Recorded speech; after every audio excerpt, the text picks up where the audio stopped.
desde todos los ángulos, social, político, económico, una cosa muy abierta.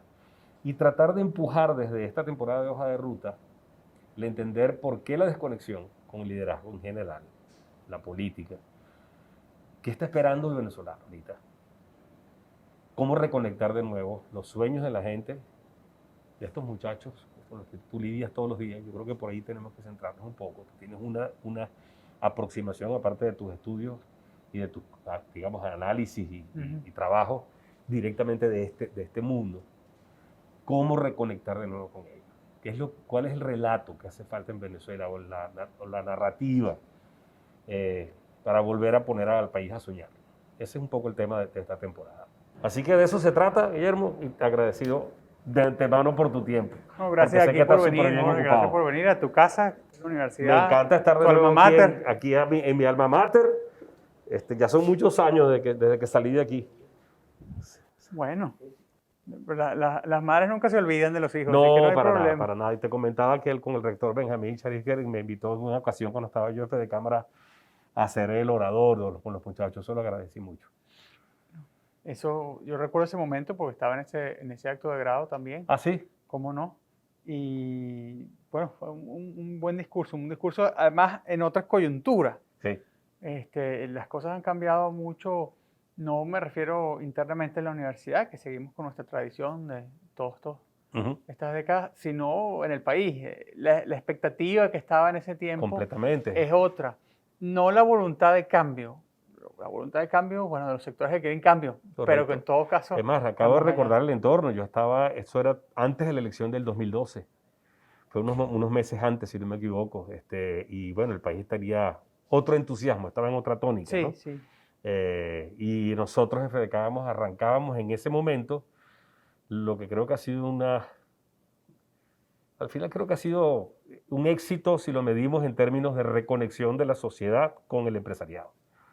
Y bueno, nadie sabe por dónde van los derroteros, pero el hecho de que Fedecámaras en particular y la comunidad empresarial se conectara de nuevo con los actores fundamentales de la sociedad y sobre todo que rescatara de la sociedad su respeto después de tantos ataques, ¿no?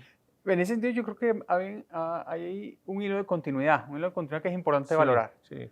Lo que ha hecho Fedecámaras y su constante, no voy a decir renovación en un sentido de cambio permanente, pero sí renovación de caras, de liderazgo, con una línea continua, una línea, bueno, sí, que no se ha roto, de reconexión con su valor democrático, de su valor social, etcétera.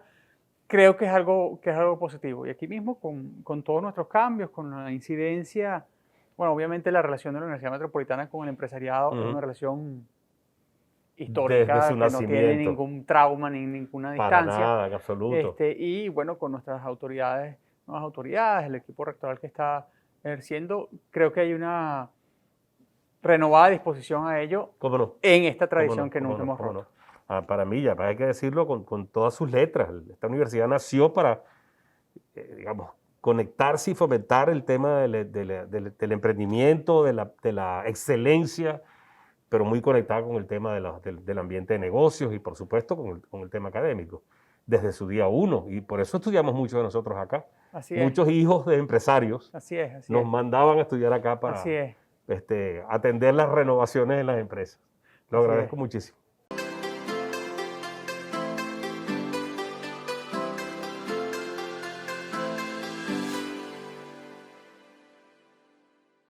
Aquí estamos en confianza, como si nadie nos estuviera viendo, Guillermo. Agradecido de nuevo por tu tiempo. Te confieso que además yo siempre estoy nervioso arrancando esto porque este no es mi ambiente, pues yo no soy entrevistador. Y aun cuando ya tengo alguna práctica, porque son unos cuantos programas que hemos hecho, siempre uno trata de hacer sentir al invitado además en confianza, que es sobre todo lo que quiero que tengamos, y algunas conversaciones. Tú y yo creo que habíamos coincidido apenas una vez, si no me equivoco, en un aeropuerto. Así es. Pero el algoritmo de Twitter nos pone muy cercanos. Sí, sí. No siempre coincidiendo, por supuesto. Bueno. Y creo que por eso estamos acá. Te comentaba antes de arrancar, y vale la pena quizás lo refresquemos un poco para quienes nos van a escuchar. Esto es grabado, esto no tiene interrupciones. hay ciertos temas de guía, pero podemos, siéntate en libertad de tocar cualquier tema. De hecho, ahora en la entrada hablábamos un poco de Fede Cámaras, pues también hay que hacer evaluaciones de las instituciones. Ya yo no soy responsable de lo que pasa en Fede Cámaras, aunque todos los expresidentes siempre estamos muy cercanos, pero hay otros actores que han estado posicionándose en la escena nacional, el empresariado, la iglesia, el foro cívico, la sociedad civil expresándose por otro lado, las academias, a veces que parece que con frecuencia no es que las dejamos de lado, es un poco como el tema educativo, ¿no? Siempre sabemos que es importante, pero lo dejamos por ahí. En fin, podemos tocar todas estas aristas y por supuesto que es muy complejo aproximarnos a todas, pero por tu actividad, aparte de ser un estudioso, un académico, estás en contacto diario con juventud.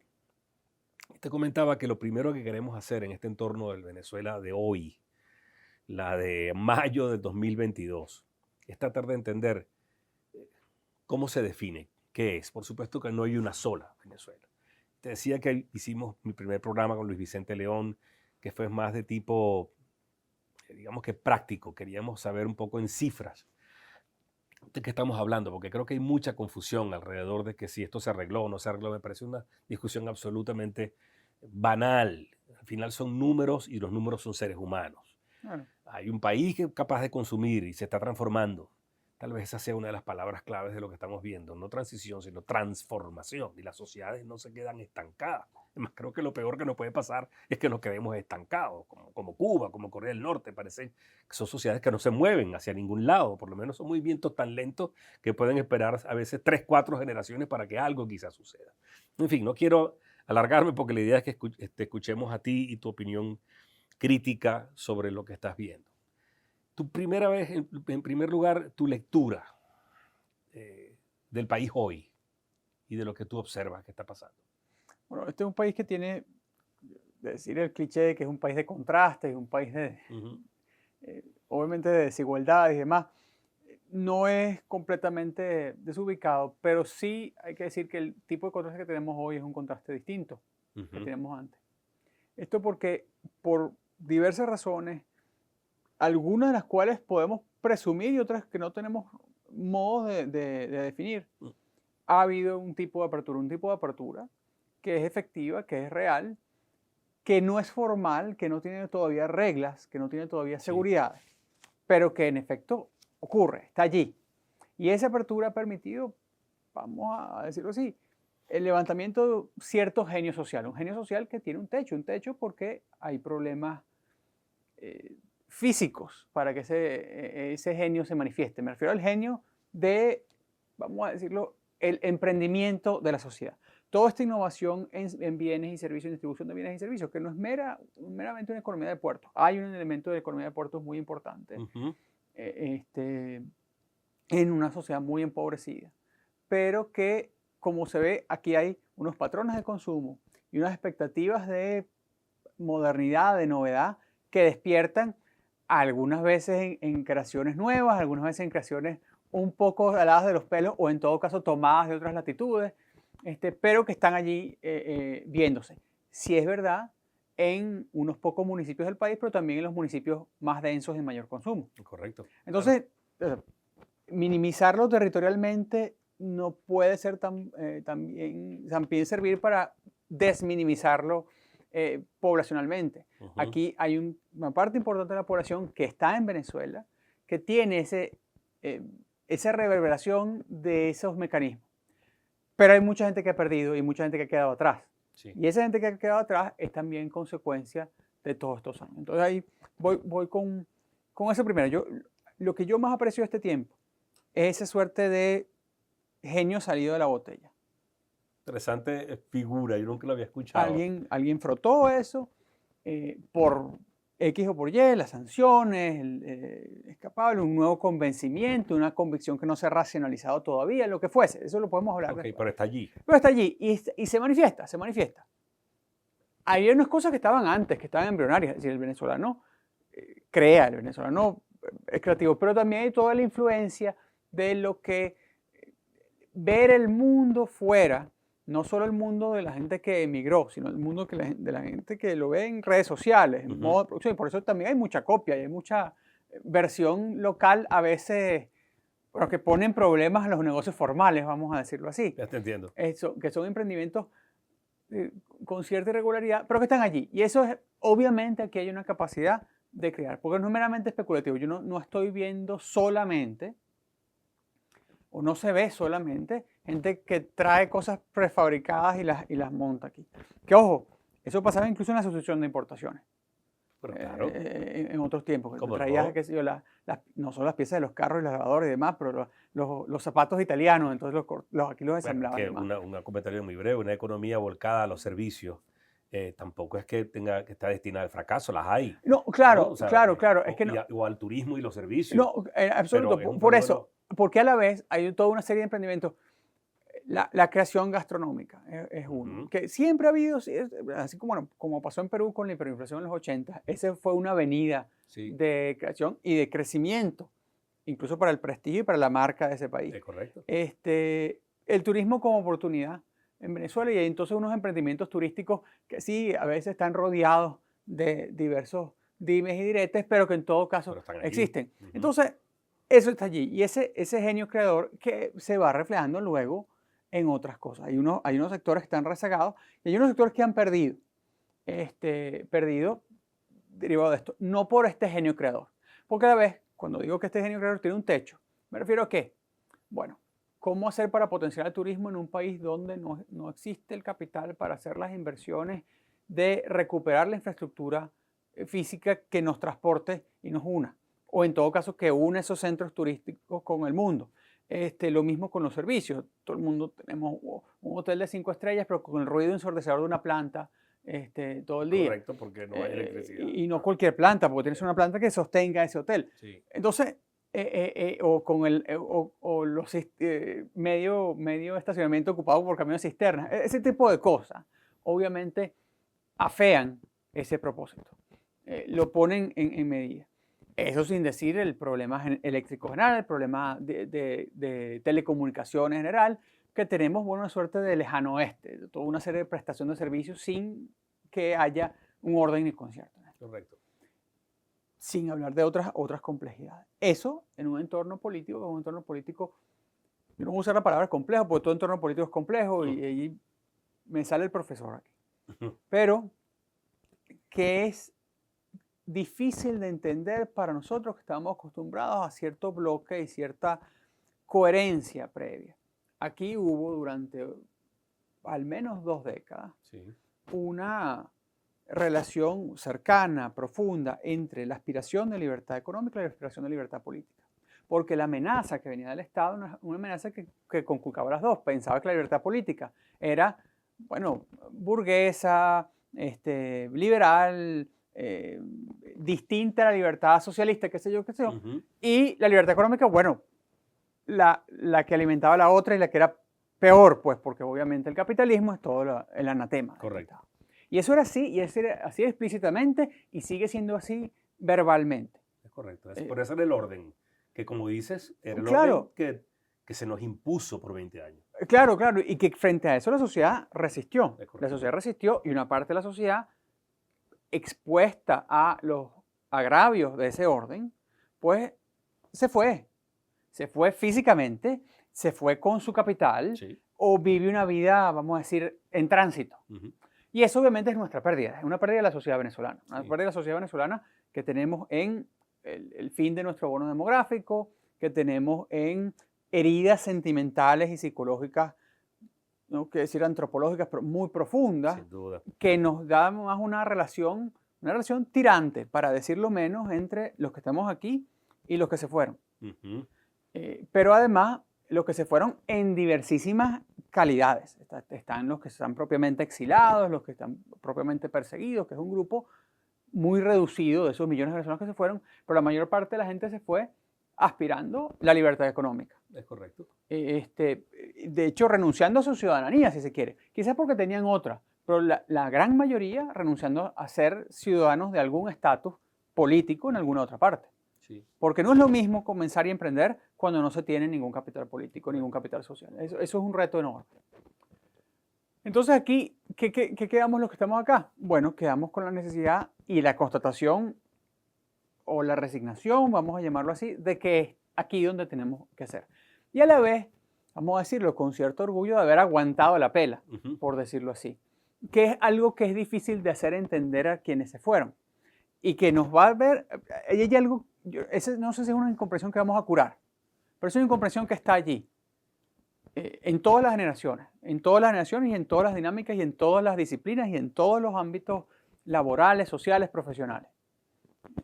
Tú aguantaste y ahorita quieres, vamos a decir, cobrar. Eso todavía no hemos hablado propiamente de lo político, lo tocamos ahí, pero no hemos hablado de eso. Pero esa incomprensión es una incomprensión que nos es un lastre, ¿no? Tenemos en algún momento que tener, no voy a decir una ruptura, pero sí asumir que aquí hay una suerte de país donde no podemos esperar que seamos una comunidad política conjunta, porque ya hay dos Venezuelas. Wow, estás planteando un tema interesantísimo, Guillermo. Tal vez es la primera vez que lo escucho, porque uno lo piensa, pero que se niega a admitirlo, ¿no? Quizás por el cliché de decir, no, volveremos, estaremos todos juntos, somos una sola Venezuela.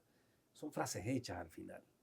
¿Tú sientes que ha ocurrido ya una ruptura, no sé, por falta de una mejor palabra quizás, entre esas dos Venezuelas que describes? Pero es que es normal que sea así. Yo sí creo que eso es así, pero además es normal que sea así en los procesos de diáspora. Por cierto, tal vez haya sucedido lo mismo en todas las grandes éxodos o migraciones de la historia. Sí. Detesto poner ejemplos muy próximos, pero mi padre de la comunidad italiana, los que se fueron huyendo junto con mi abuelo de la situación horrible italiana después de la Segunda Guerra, nunca más volvieron a ser italianos, propiamente dichos. Y cuando volvían, vamos a ver, cuando volvían, eran extranjeros, bien, habitaban un país del pasado. Es correcto. Y los que estaban allí, pero el caso italiano es uno de los casos milagrosos de los últimos 60 años. Hay que ver el punto de partida de Italia y luego que luego la diáspora se haya conectado, porque hay contactos, porque hay cosas, porque hay una afinidad cultural. Bien, eso puede pasar. Sí, pero son dos países. Pero es otra comunidad. Hay unos italoamericanos, hay unos italo-venezolanos que son italo-venezolanos, pero son venezolanos. Y hacen costumbres e influyeron en Venezuela, en nuestros patrones estéticos, de consumo, de aspiración, como podemos ver constantemente. Entonces, no tenemos que tener vergüenza por algo que nos pasó como sociedad. Y verlo bien. Lo que pasa es que tenemos ese celo y también la expectativa de que esto, sí va a pasar, porque Venezuela no había pasado durante siglo y tanto, sino recibiendo inmigrantes. Es correcto. Entonces no teníamos esa conciencia. Países donde tenían ese flujo constante y no recibieron los inmigrantes que recibió Venezuela y que hoy están mejor, sin embargo, siguen teniendo esa costumbre de flujo de inmigrantes. Lo digo en nuestra región, Colombia, República Dominicana, toda Centroamérica, bueno, algunos que son países que son dudosos, pero vamos a decir Colombia y República Dominicana, que son historias de éxito, al menos superficialmente, recientes. Constantemente hay gente migrando, constantemente hay otra comunidad y están formando unos lazos que no son meramente para venir. Y digo esto con respecto a la comunidad política porque yo siento que nosotros, por una parte, esperamos de nuestra diáspora algo que esa diáspora no nos puede dar y la diáspora espera de nosotros algo que nosotros no podemos darle. ¿Cómo es eso? Hay, vamos a decir, una relación, ya dije tirante, pero también tóxica. Con eso. ¿Por qué? ¿Qué es una comunidad de derecho, una comunidad política? Una comunidad política es un conjunto de seres humanos que bajo una legislación, bajo un Estado, bajo lo que sea, compartiendo una ciudadanía, comparten también una serie de derechos y deberes. Esos derechos y deberes son derechos frente al Estado, frente a la propia comunidad, pero también deberes frente a lo colectivo. Pago de impuestos, servicio social, servicio militar, de diversa manera. El compromiso con el bien común que te rodea. Claro. Y quienes tuvieron que irse, quienes decidieron irse, rompieron ese compromiso. Rompieron ese compromiso obligados, rompieron ese compromiso resignados, rompieron ese compromiso y tienen esa cuita y a veces generan dolor y generan una negación, generan un ruido que es difícil tratar. Pero nosotros no lo podemos resolver. Nosotros no podemos darles a ellos esa respuesta. No estamos en esa capacidad. Porque sería asumir, y aquí, o sea, bueno, los derechos de la diáspora. ¿Puede la diáspora votar? Pues estamos pensando siempre en eso. Bueno, hay un movimiento organizado de eso. Hay unos voces por aquí y por allá, pero un movimiento organizado de la diáspora moviéndose eso. No, no lo va a No, no haber. lo hay. No No lo lo va hay. a haber porque nunca lo hay. Es cuando, y eso pasa en todos los estados, cuando los estados luego reconocen eventualmente, pasó en Europa, o sea por culpa histórica, sea por necesidad de capturar renta, como pasa en Centroamérica y el Caribe, Sí, que entonces reconocen a los otros de allá para poder cobrarles. sí. Pero eso es una relación terrible. Es una relación, nosotros tenemos la oportunidad de no plantearnos ese tema, sino hasta que haya aquí adentro algún tipo de reconciliación histórica, de discusión histórica que no estamos ahorita, no voy a decir en la capacidad de dar, pero no estamos en la voluntad de dar. No hemos dado ese paso todavía. Entonces, ahí yo siento eso, pero también nosotros frente a ellos, ¿qué les debemos? Hay una parte importante de la sociedad venezolana que depende de la diáspora. Depende de la diáspora Sí, y hasta cierto punto le exige a esa diáspora. es correcto. Le exige a esa diáspora donaciones, le exige a esa diáspora remesas, le exige a esa diáspora atención mínima. Vemos escándalos que han ocurrido con personas mayores en Venezuela, hechas menesterosas porque la estructura económica que sostenía su vida, de pensiones, de un bolívar, de cosas, colapsó. Desapareció. Y ese es, aquí en esos dos extremos etarios, los niños de sectores empobrecidos, pero más en general los adultos mayores, son los grandes perdedores de esta etapa. Es correcto. Los grandes perdedores de esta etapa. Y que no tienen para dónde coger. No, es dificilísimo para ellos emigrar, es dificilísimo rehacer su vida y tienen, bueno, la expectativa de los que están. Allí, los que están fuera se sienten por nosotros en colectivo, aunque es un caso particular de cada uno, explotados. Tú solo me llamas cuando quieres, deposítame, mándame la remesa.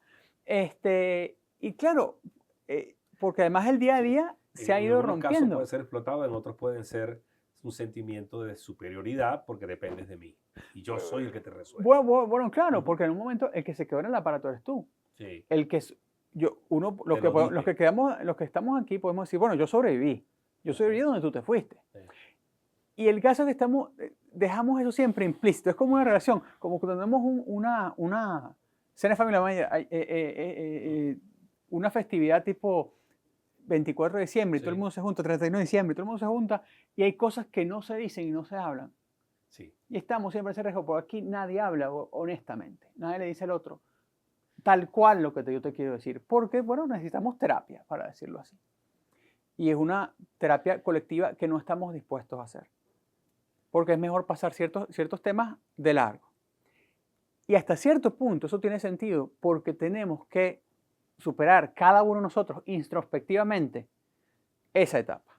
Interpretar la Venezuela de hoy, a tu juicio, tiene mucho que ver con esto que has descrito, con la dicotomía o las diferencias entre los dos países, la diáspora y Venezuela. Eso nos está, nos está afectando tanto desde lo que peleamos hasta lo que callamos, que no nos está dejando pensarnos de nuevo. Yo creo que sí, porque estamos siempre viendo el uno al otro. Si estamos afuera, estamos constantemente hablando de Venezuela y constantemente atados a Venezuela y atados a las redes de Venezuela y es una cosa, bueno, yo creo que no les deja adaptarse por completo a su entorno, pero eventualmente eso se va debilitando. Aquí estamos siempre con la pena de la gente que se fue, porque no podemos estar satisfechos de estar relativamente mejor. Sí, algo de eso está pasando. Estamos culpables. ¿Cómo es posible cómo no vamos a corresponder a la imagen que tú tienes del país que dejaste? Que lo dejaste en una situación terrible. Entonces tú no puedes hablar de las cosas buenas que están pasando. Eso sin que hablar de las malas que tendremos que referir. Claro. Entonces no nos deja y nos inhibe. Es como, bueno, qué pena, yo no puedo aquí avanzar, yo no puedo opinar sobre esto, yo no puedo hablar sobre esto porque ¿qué me dirán? ¿Cuál será la recepción? Estamos hablando para Miami, Madrid, Bogotá o Lima. Y no para Barquisimeto, Valencia, Socopó, Esnujaque y no tú. Acabas de dar en clavo con una idea que me parece además que pudiera ser interesante. Esa misma realidad que tú has descrito pareciera verse reinterpretada en el liderazgo que intenta rearmar o dirigirse al país. Todo el liderazgo. Y específicamente el que más nos interesa en estos momentos es el político. Y del porqué de su desconexión aparentemente muy profunda entre el interés del ciudadano común venezolano de hoy y lo que se está oyendo. El discurso político también está entonces enfocado a esa misma dicotomía. Lo acabas de decir, le habla a Miami, a Madrid y a los 6 millones que están afuera. Permanentemente es una especie de ritornelo en el sentido de que todo objetivo significará que vuelvan y entonces rearmemos y entonces pierdes conexión con los que están acá. Pero también hay otros voceros, algunos políticos, pero también otros particularmente empresariales. La vocería, digamos, del emprendimiento, de la empresarialidad, está enfocada en hablarle al de acá, una y otra vez, permanentemente. Sale adelante, aprovecha oportunidades, empuja. Pero en todo esto, el discurso, la chispa del deseo de obtener plenas libertades y de buscar también, aspirar a plenas libertades políticas, ciudadanas, y no solamente las económicas, algunos atinan a decir que está echada de lado en el ciudadano común, que hay una normalización y que sencillamente ya no me interesa. ¿Cómo lees a la sociedad con eso? ¿Tú sientes, y ahora vamos un poco a tu ambiente natural, aquí tú estás todos los días rodeado de muchachos universitarios? Por supuesto, de una clase social muy particular acá en la Universidad Metropolitana. No es el mismo que va a pensar un muchacho de 21 años que está estudiando que posiblemente en alguna escuela, en alguna región del país. No, yo lo sé, pero al fin y al cabo es una lectura. ¿Qué ves allí? ¿Cómo se ha fabricado esa desconexión? Bueno, hay evidentemente una fatiga importante y un temor importante porque las experiencias, especialmente del año 17, fueron muy traumáticas para los jóvenes universitarios.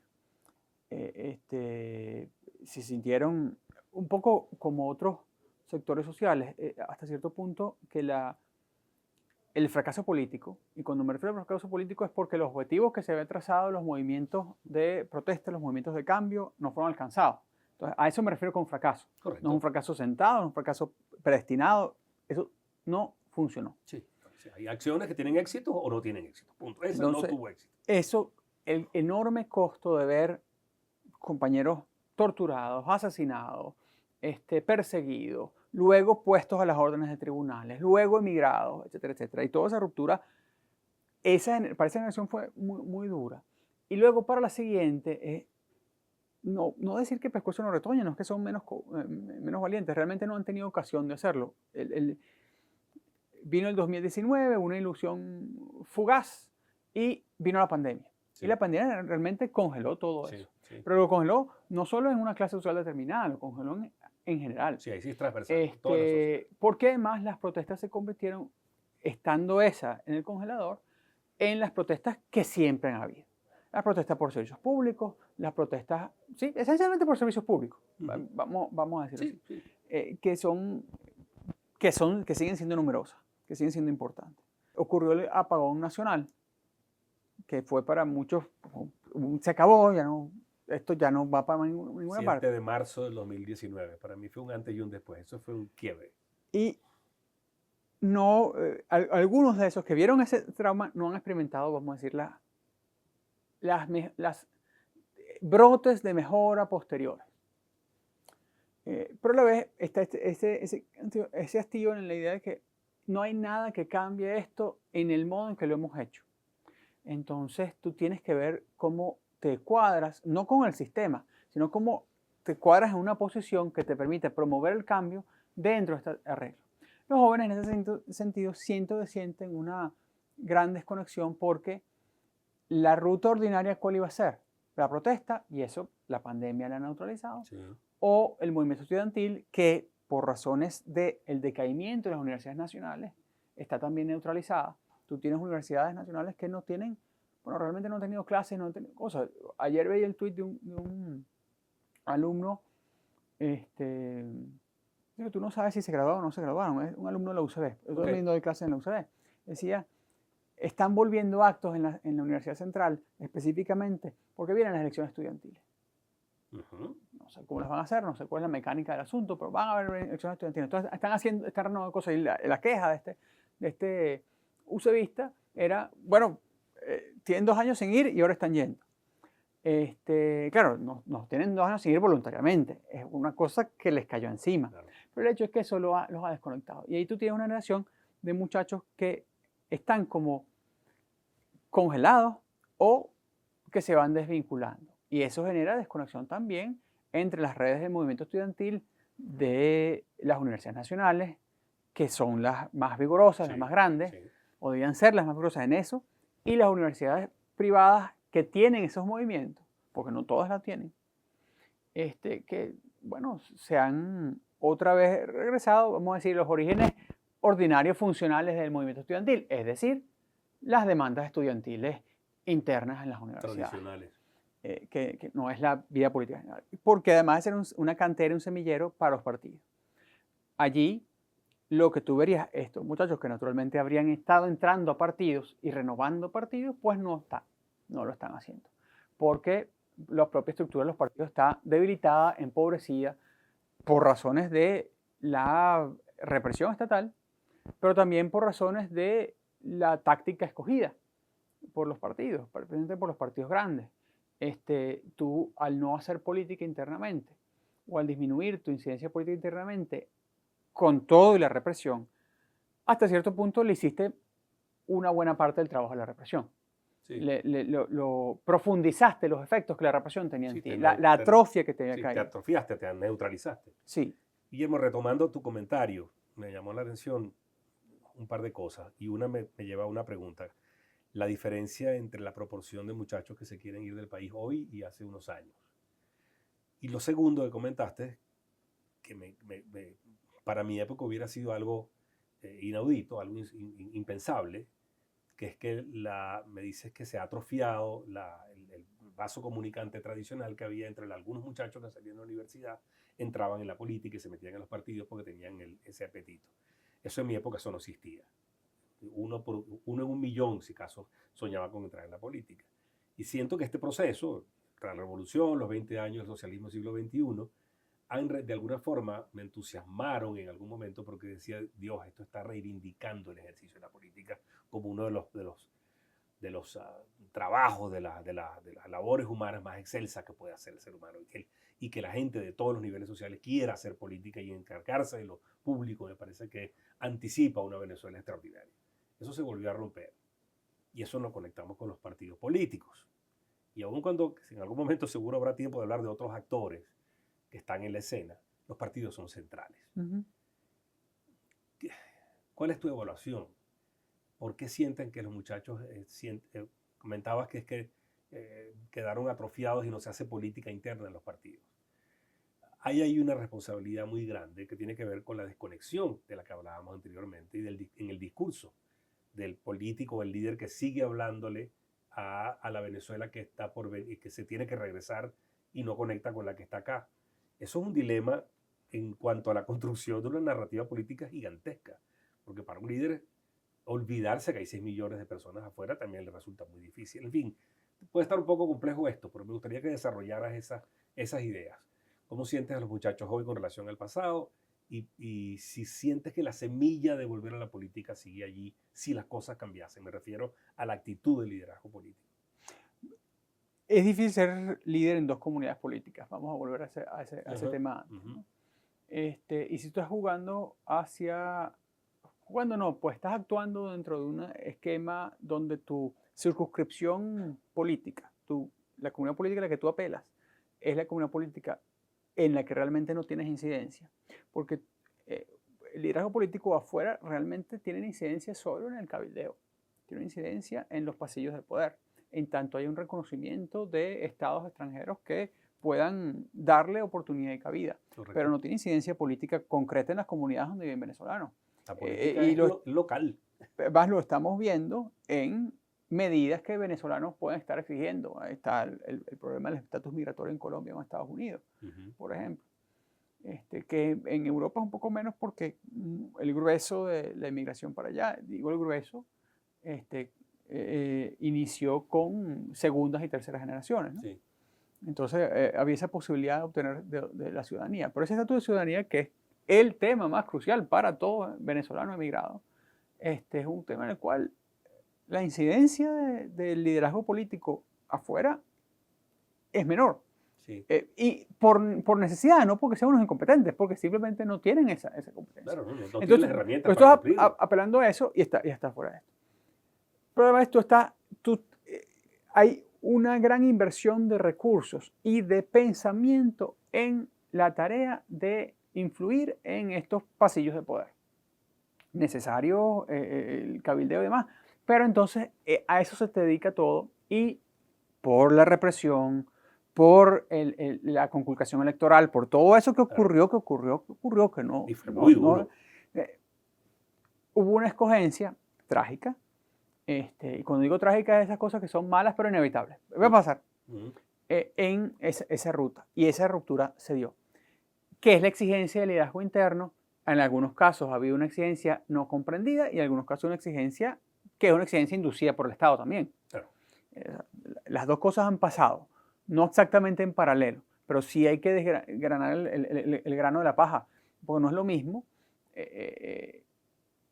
No sé hasta qué punto uno pueda mencionar especificidades, pero no es lo mismo la cooptación de parte del Estado cuando toma un partido y lo pone al servicio de un agente, o la rebelión dentro de un partido, o la discusión dentro de un partido político que está pidiendo. Porque a la vez, ese semillero de líderes jóvenes que están allí, que muchos de los cuales se quedaron teniendo oportunidades de salir. Sí. Teniendo oportunidades de irse. No solo irse a mejorar un poquito, sino no, irse literalmente. Sí. Desligarse por completo, romper con toda la ruptura sentimental que eso implicaría.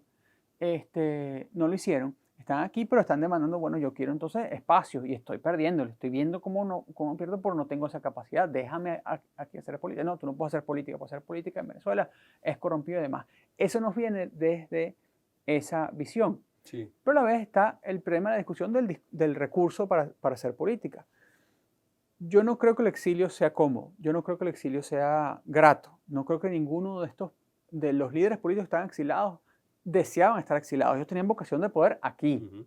Ellos no quieren ser alcalde de Logroño. Quieren ser ministros, presidentes, diputados en Venezuela. Pero a la vez la expectativa reducida de cambio genera un interés ordinario, normal, comprensible en yo tengo que mantenerme aquí con vida. Y no estoy pensando a los 10, 15 años, todo el proceso que puede cambiar, sino que estoy hasta cierto punto congelado en el tiempo. Luego está con los jóvenes en general, vamos a decir los jóvenes no partidistas, que tienen una inclinación política y pueden verlo en cierto mismo, pero este mundo y esa victoria, una victoria que además no ha sido generosa desde el poder, genera cierta amargura y cierto cinismo. Es muy malo o es un poco desolador que eso se dé a unas edades tan jóvenes. Pero yo creo que lo que va a ocurrir es que va a haber una suerte de reversión de esa dinámica. Y eso va a ser una reversión pronta. Así como están estos brotes del genio emprendedor, el genio emprendedor va a amanecer en política. Puede ser que en las organizaciones que conocemos o fuera de ellas. Al fin y al cabo, eso ya pasó antes. Sí. Primero Justicia, Voluntad Popular, un nuevo tiempo incluso, son hechuras de estas décadas. Correcto. Y por cierto, hay justo decir, porque creo que estamos viviendo momentos en los que fustigamos a todos los partidos políticos como si fueran una especie de ente puro y al final son seres humanos que están tratando de hacer cosas. Mencionaste dos partidos, en particular Primero Justicia, se creó y nació en el medio de un desierto político y se formó desde abajo. De una gran consternación. Correcto. Los partidos les colapsó su base de poder, su conexión, y realmente estaban desconcertados. Y ahí salieron estos muchachos audaces, ya no son unos muchachos audaces, pero tuvieron esa audacia. Y ojo, han podido ser otra cosa. Han podido desentenderse de aquello simplemente. Ha podido ser todos los profesionales exitosos que van a poder ser en cualquier campo. Y así, bueno, porque al fin y al cabo, Voluntad Popular es germen de lo anterior, sí. Es brote de lo anterior. Pero ahora, eso también está allí, eso están aquí. están aquí no solamente. Una tragedia insalvable acá es la desconexión entre el liderazgo que está en la diáspora y los que están adentro, porque el liderazgo de la diáspora, algunos no querrán volver, pero algunos simplemente no pueden volver. Ujú. Y para alguien que tiene vocación política, eso es Eso es terrible, eso es terrible, eso es terrible. Y lo vemos con cierta... Entonces hay que emprender, por eso digo que es un asunto de incentivo, no es un asunto de voluntad, de que me puse a planificar y yo estoy mejor aquí. No, no es así nada más. Pero eso lleva a que inevitablemente aquí tengamos que decir, bueno, habrá que romper, porque no podemos coexistir en ambas dinámicas. Cuando hablas habrá que romper entre los dos discursos políticos que pretenden capturar de nuevo digamos, el espíritu de cambio en el país. Que pretenden congelar las cosas como si no vamos a discutir nada. Okay. Las cosas están como si esto fuera el 2019 y se quedó así para siempre, una suerte de proyección eterna de eso. No, eso no puede ser. No solo porque el mundo ha cambiado, no solo porque todo ha cambiado, sino porque la todo, demanda de la población es otra. La demanda de la población, todo hecho social y político es cambiante. No puedes permanecer igual en el tiempo. Pero fíjate que, sin embargo, estamos viendo en las últimas semanas, de nuevo, recorridos por el país, intentando rescatar un discurso. A veces puede ser el mismo discurso con la misma gente y entonces se esperan resultados distintos y no van a suceder. Sabemos que hay organizaciones políticas viendo hacia adentro, organizando por primera vez en muchos años congresos para repensarse y salir a hacer replanteamientos programáticos e ideológicos, incluso si se quiere el país. En eso está Un Nuevo Tiempo, está Primero Justicia. Así es. Eso es un elemento, digamos, que causa algo de optimismo en este entorno. Pues sin duda, porque yo creo que es un rompimiento que se hace. Tú no puedes decretar, tiene que hacerse, tiene que hacer esa discusión y es bueno que sean los partidos, que los partidos lo hagan. Los partidos son organizaciones voluntarias. Vamos a partir de ahí. Tú entraste porque querías entrar. El individuo que entró está allí. Entonces, bueno, que entonces en esa comunidad ideológica, de fines, de hermandad que tienen los partidos, bueno, se discutan estas cosas abiertamente. Ha habido un tabú para hacerlo porque habían otros asuntos pendientes o habían otros asuntos. Esa es la ruptura a la que me voy refiriendo. Ya la has descrito muy bien, ahora sí la entiendo. Y además no son procesos de un día para otro. No. Pero hay liderazgos intermedios y liderazgos que están en el frente de los partidos que parecieran haberlo entendido. Y creo que también liderazgos arriba. Es decir, hay un proceso que no es fácil, porque tú tienes que además reconocer tus problemas, tus carencias y tu situación. Y eso no es sencillo. ¿Cómo ves al mundo académico en esto? Y eso lo quiero unir con tu opinión. Obviamente sé que va a ser muy sincera, por cruda que sea, de cómo estás viendo otros actores que están, en algunos casos, siendo acusados porque están llenando espacios que están dejando los políticos. Me refiero a actores de la sociedad civil, la iglesia, que aunque no lo dice abiertamente, está, digamos, muy inmersa en los procesos de estas negociaciones, entre comillas, de estas reuniones que ha habido con el alto gobierno. Del cual no hemos hablado. Es correcto, y quiero pulsar tu opinión. ¿Cómo sientes que está recibiendo eso en la sociedad y si sientes que eso está empujando donde es? Y luego uno con algo que puede, de alguna forma, estar conectado. Ese nuevo individuo que gracias al genio creativo está empezando de nuevo a ser dueño de su propia independencia y de su futuro. Se ha comentado mucho si es útil o no esa independencia para hacerlo un sujeto activo políticamente y menos dependiente del Estado.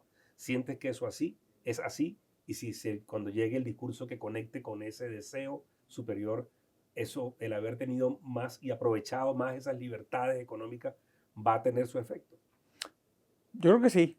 Yo creo que está perfectamente vinculado a nuestra noción moderna de la libertad. Y comienzo por ahí porque puedo vincularlo con la sociedad civil más ampliamente. Sí se manifiestan diversidades de vocaciones, intereses, pareceres, creaciones, emprendimientos sociales, políticos, económicos, bienes, servicios, todo eso.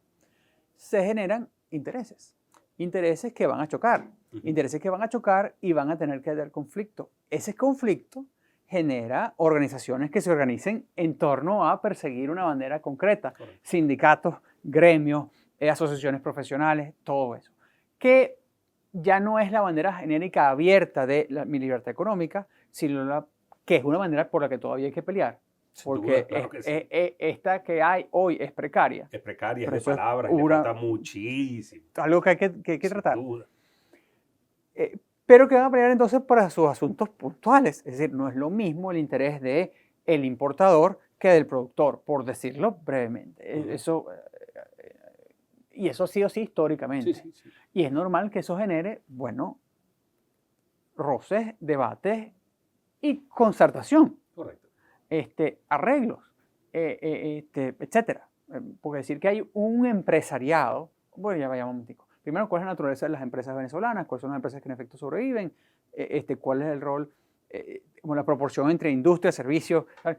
Eso no es igual, pero además no es lo mismo los servicios urbanos que los servicios rurales, no es lo mismo el agro que la industria, nunca ha sido lo mismo. Claro, antes estaban todos atacados, siguen estando precarios, pero entonces van a surgir esas cosas. Y es normal que eso surja. Entonces, ese florecimiento va a dar cuenta de esas organizaciones. De ahí surgió, cuando hubo relativa paz a comienzos del siglo XX, en una sociedad que era bastante menos compleja que la nuestra, pero que además que no tenía ninguna tradición de complejidad. Esta la tiene. Sí. O sea, no es que de repente no tenemos sociedad civil, que de repente no tenemos, me refiero no a las organizaciones de la sociedad civil, sino que no tenemos sociedad que exista. No, aquí hay. Sí, o sea, nadie se...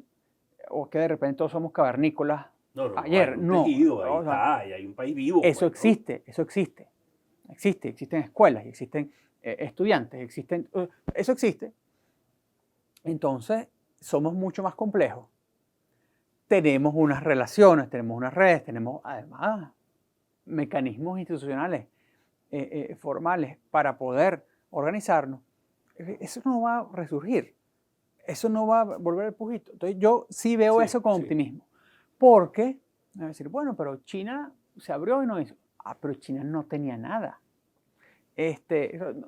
Hay países, cuando me los comparan, no que no tenían esa tradición. Puede ser, o sea, es verdad que puede ser sostenible una situación de libertad económica relativa y no libertad política. Sí. Eso puede ser sostenible en el tiempo. Lo estamos viendo y en el mundo de los últimos 25, 30 años está cada día más evidente. Pero Venezuela tiene en su, no quiero decir ADN, porque además es absolutista de cosas, pero hay una tradición, hay un lenguaje histórico venezolano, que es el lenguaje de la igualdad.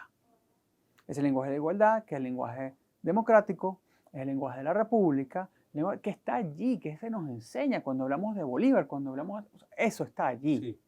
Y está allí también el tono del venezolano. El venezolano que no le gusta la aristocracia, que no le gusta la pose, que es igualitario, y hasta igualado y parejero. Igualado y parejero es la que reclama. Que puede ser muy autoritario, porque es igualado y parejero, pero entonces cuando viene se somete. Sí. Y ha pasado porque en la historia hemos tenido también más autoritarismos que democracia. Sin duda.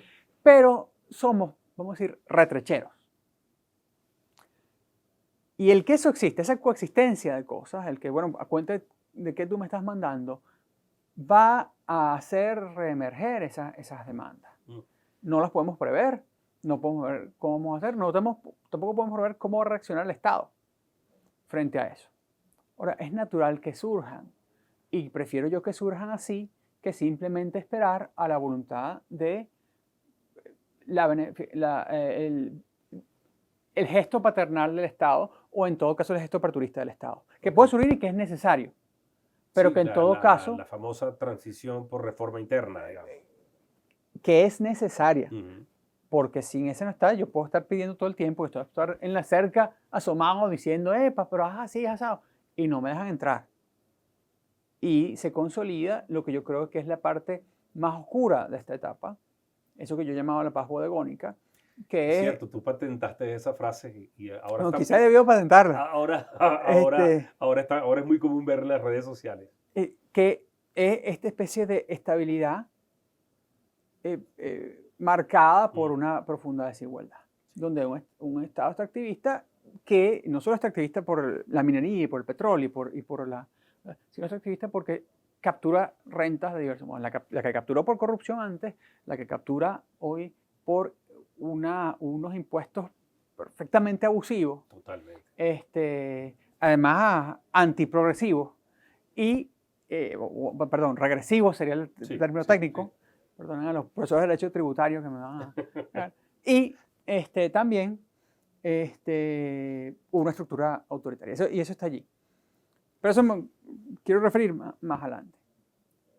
Es normal que entonces si tú tienes la conjunción de la dinámica de incentivos que estimulaba a las organizaciones políticas por la represión y por la audiencia externa a desviar recursos de su actividad, recursos escasos, a concentrarse en una estrategia determinada. Y luego de esa estrategia, habiendo fallado, quedarse en la inercia de la estructura creada a tal fin, eso genera, bueno, un vacío. Correcto. Un vacío donde sigue habiendo demandas, sigue habiendo...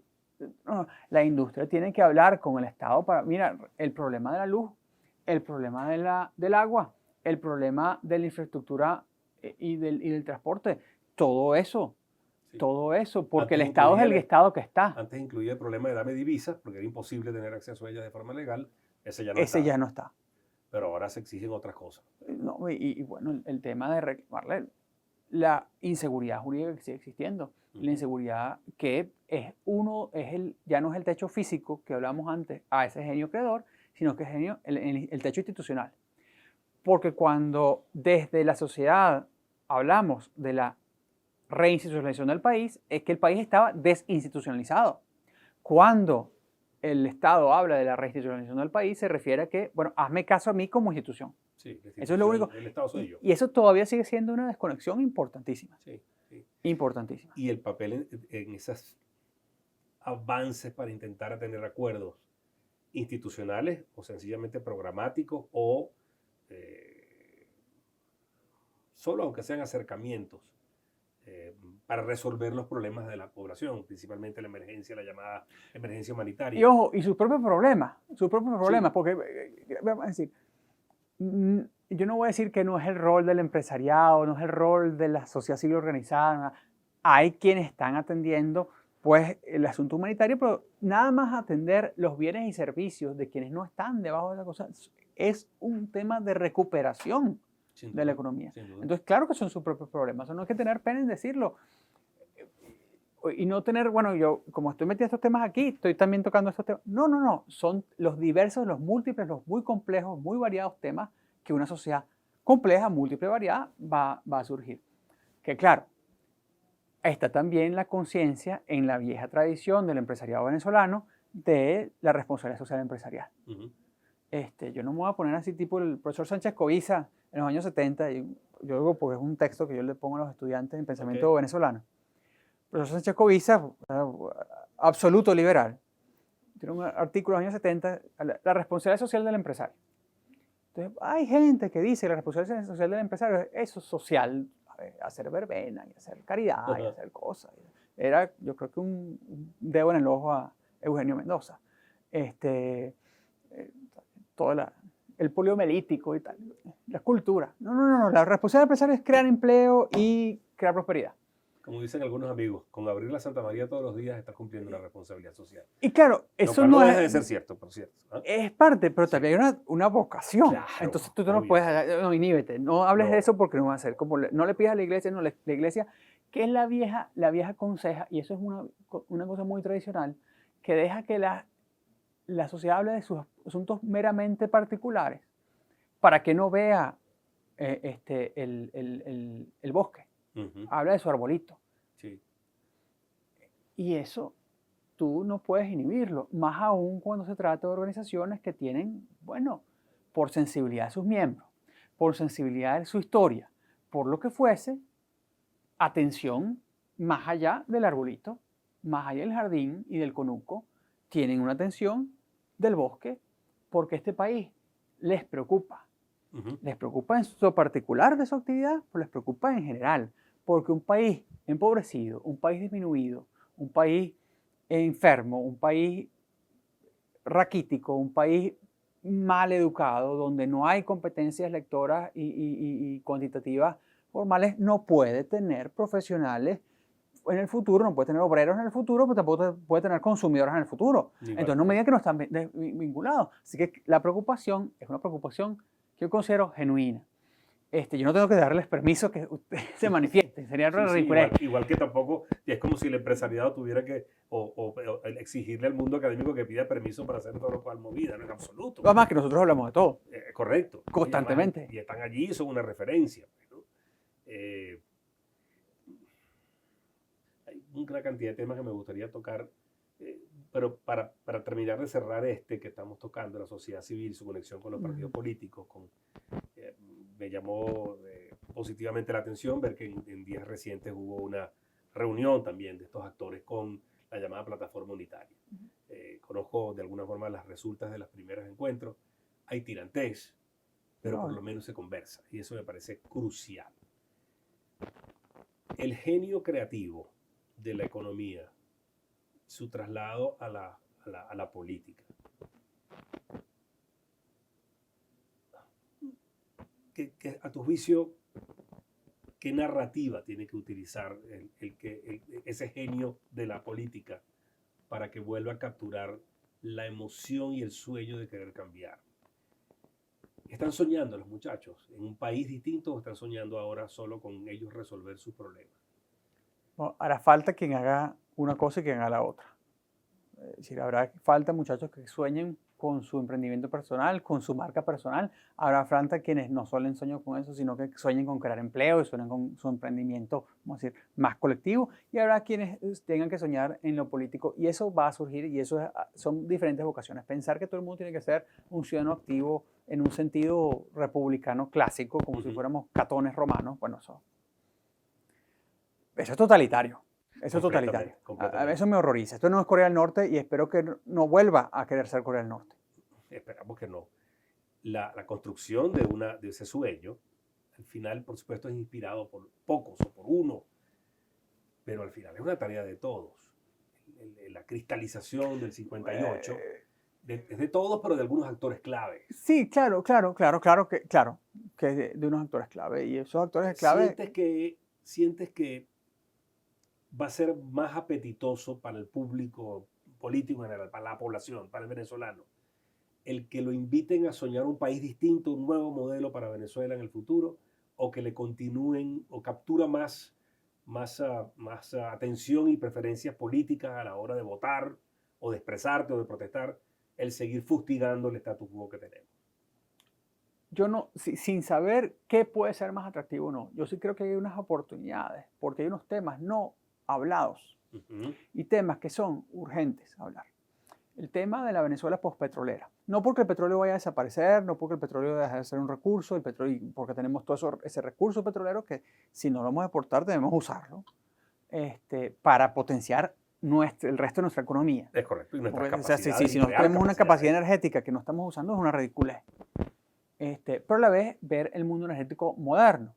Eso que hicieron las compañías petroleras en los 2000 y en los 2010, de las grandes, las compañías privadas grandes, de repensarse como compañías energéticas y no solo compañías petroleras. Correcto. Nosotros tenemos que pensarnos como un país energético, pero además como un país de recursos mineros extraordinarios y demandar entonces una nueva relación de eso. Por eso ahí abre una ventana de oportunidad con respecto a lo ambiental.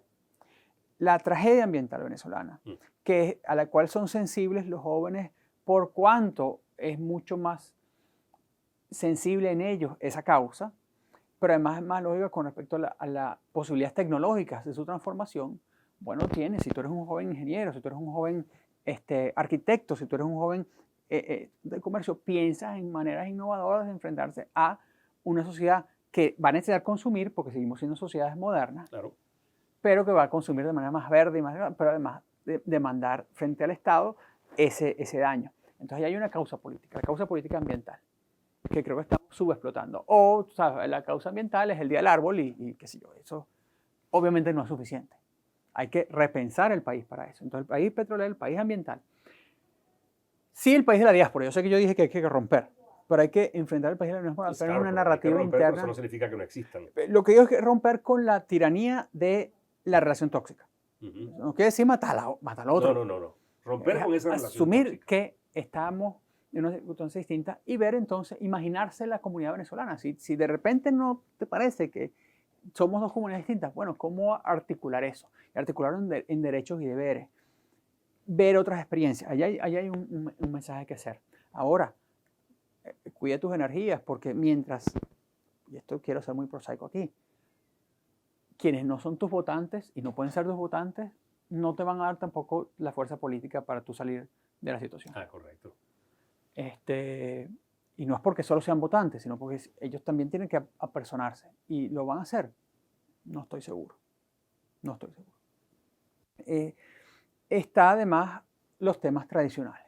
Los temas tradicionales de reclamo, los temas tradicionales de la cultura en un país que ha sido en sus 200 años de historia, nada más, poco menos de 60, más o menos democrático, más o menos libre, más o menos pluralista. Sí. Eso más o menos. Sí. Entonces, en 200 años de historia hemos sido un país autoritario, un país donde el autoritarismo estaba acompañado por una gran obediencia, y bueno, no voy a decirle hacer las paces, sino hacer tu cálculo con eso, y ver qué país quieres y reclamar ese país, porque si nosotros nos declaramos república, tenemos una sociedad donde hay Estado de Derecho, queremos una política donde haya derechos, si es verdad, pero haya deberes que yo pueda entonces ejercer, que no sea yo siempre una suerte de niño grande. Correcto. Que es la aspiración de un sistema autoritario, donde haya además pluralismo político sobre ciertas concertaciones que no hay hoy. Entonces allí hay una agenda. Y agenda que es también práctica, porque mientras haya autoritarismo va a haber problemas en el sistema judicial, que entonces no te va a permitir que tú hagas tranquilamente emprendimientos de crecimiento, sino que estés siempre, bueno, supeditado, la coima, la corrupción, la cabulla y el terror judicial. El terror judicial, que ahora puede ser incluso peor que en el esquema totalitario original del chavismo, de pretensión totalitaria original del chavismo, porque ahora es como descentralizado. Hay unos jueces que eran súper débiles y ahora son súper poderosos. Sí, son micropoderes. Sí, eso cuando autónomos, si se quiere. Un dirigente oficialista habló estos días de las mafias y demás. Yo sé que no lo hizo con interés de reforma judicial, pero dijo la verdad. Dio cuenta de que hay poderes dentro del poder. Dijo la verdad. Y que es un monstruo muy complicado. Estamos entrando ya al final. Quedan siempre temas para conversar y espero que lo podamos hacer en el futuro. No solamente frente a las cámaras, sino además estaría pendiente de una conversación más profunda sobre estos temas que hemos hablado y con algunos otros compañeros.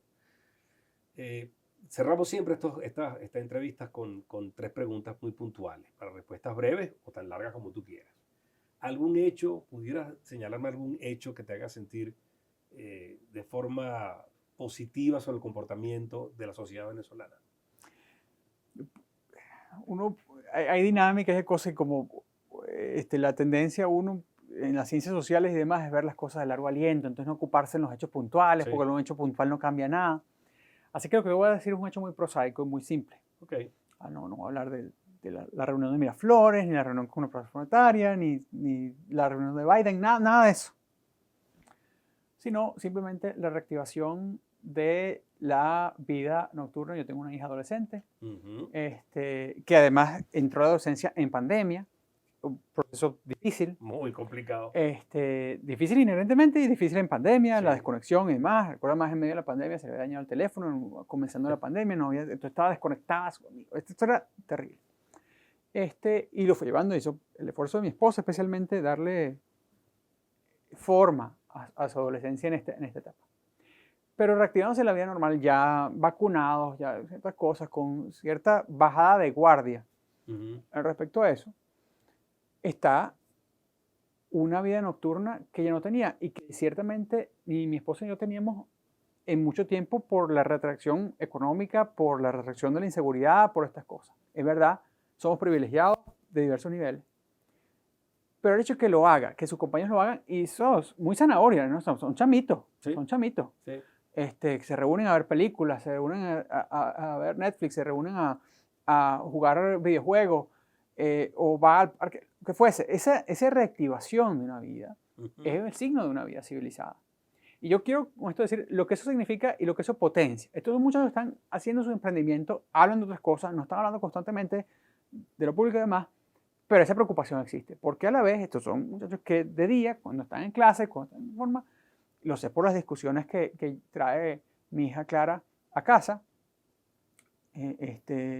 están hablando de la realidad con matices, con diferencias, con cosas. Además, son compañeros que tienen, ¿sí?, gente que está vinculada al proceso, gente que está fuera del proceso, gente que está esos puentes. Entonces, se dan en ellos los debates, se dan en ellos las interacciones y están luego jugando Mario Kart en la noche. Pero lo hacen y lo podemos. Y me siento relativamente seguro con todas las precauciones, con todo el trauma heredado, buscar... Es un asunto muy prosaico, ¿verdad? No, pero refleja algo interesantísimo. Al final, que si te entiendo bien, hay un signo de un país vivo. Sí. Y que está discutiendo sobre su devenir, sobre las cosas del día a día y sobre su futuro. Y eso es un país vivo, eso es una buena señal. Y ellos están en esta etapa, porque los veo cuando conversan, están en esta etapa conversando de su vocación y de su futuro. Y ahí está, sí, esa expectativa. Tú me prediste ante una cuenta de quiénes se quieren quedar, cuándo se pueden quedar. Ahorita no te lo puedo cuantificar, no lo sé. Pero mi impresión es que en la medida que estas oportunidades existan, oportunidades de vivencia, nada más, va a haber más gente que se quiera quedar. ¿Alguna palabra o una frase, que yo sé que también es difícil, más para alguien estudioso como tú, y académico y metido en profundidad de estas cosas, tratar de resumirlo tanto? Una frase, una palabra que define el momento actual de Venezuela. Expectativa. Okay. Expectativa. Hay enormes oportunidades, hay enormes dinámicas y enormes fuerzas que podrían dar realmente un vuelco enorme y están allí represadas. Hay quienes tienen las palancas para abrirlas y las tienen y han resuelto cosas que les harían menos costosas abrirlas de lo que ellos mismos creen, pero no están teniendo la audacia de hacerlo. Entonces está la expectativa, el país está en la expectativa de que esos actores, con la audacia necesaria, y me estoy refiriendo al Estado venezolano, sí, claro, y a quienes gobiernan el país, su principalísima responsabilidad, deben abrirlo. Ellos tienen más poder del que creen. Muy interesante. Y finalmente, ¿cómo ves el futuro de Venezuela? Yo estoy aquí, así que yo lo veo con optimismo. Yo lo veo con optimismo porque no quiero que me lo quiten. Con todas las heridas, con todas las cosas, no es que no podemos empeorar, pero veo qué tan sencillo es que con un pequeño destello de apertura pueda haber ese brote. Y ese brote a mí me da una gran esperanza. Me quedo con esa frase del genio creativo. Que sea lo que viene después de la Pax Bodegónica. Guillermo, mil gracias por tu tiempo. Agradecidísimo por tu trabajo, por tu empeño, por tu proyección de ideas en redes sociales, en foros. Sé que estás muy activo. Gracias. Muchas gracias, Jorge. Muchas gracias a ti por este esfuerzo de hacernos comprender al país. Saludos.